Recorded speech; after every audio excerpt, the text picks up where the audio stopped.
How can you tell if the person you're in a romantic relationship with is the right person to spend the rest of your life with? You can't. You actually decide that rather than discovering it. I might suggest what you might look for on the way to making that decision. All things considered, a certain amount of similarity on the personality dimensions between the two of you is probably to be recommended. If you differ tremendously in trait conscientiousness, one of you is going to find the other unbearably rigid, orderly, and workaholic oriented, and that person is going to find you dissolute and undisciplined. And those are temperamental differences, and if the gap is large, it's hard to bridge it. Agreeableness, it's the same thing. The warmer person will find the colder, harsher person cruel and unkind, and the cruel and unkind person will find the more agreeable person soft, a pushover, and contemptibly unable to stand up for themselves.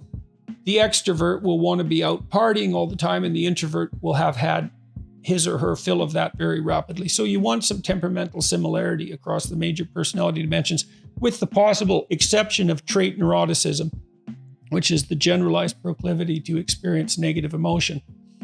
I would suggest that a person high in neuroticism seek out someone low or very low, because first of all, neuroticism is one of the best predictors of unhappiness in a relationship. And so if you're both high in neuroticism, you're very likely to be unhappy in the relationship. And it's highly probable that the person who's higher in neuroticism needs the stabilizing influence of someone who's lower.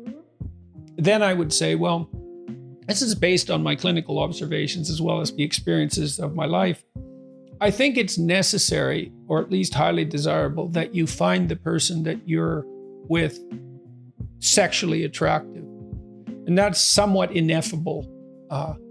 You can be confronted with two people who are, by objective standards, equally attractive, or perhaps equally unattractive, and find yourself very physically attracted to one of them while the other one will leave you cold. And that's a deep mystery. And I've seen couples who get along as friends, try to bridge that romantic gap by will.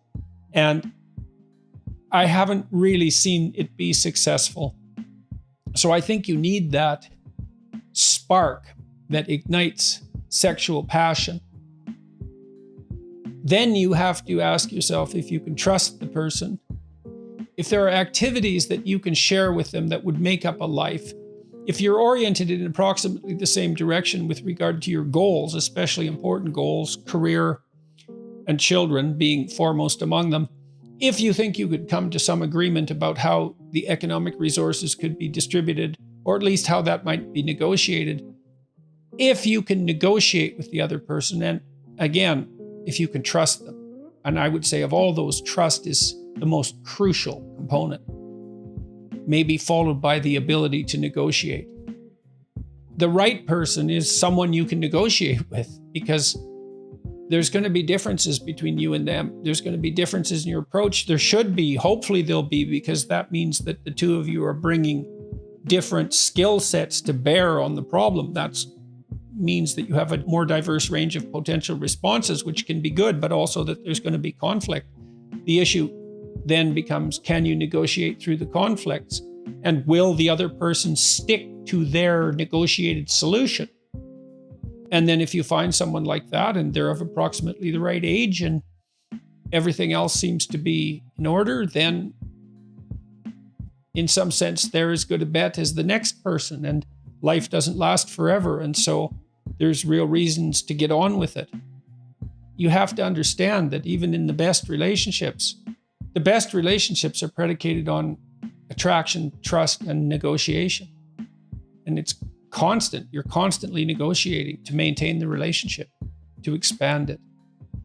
You don't find the right person and live happily ever after. Life is far too complicated for that.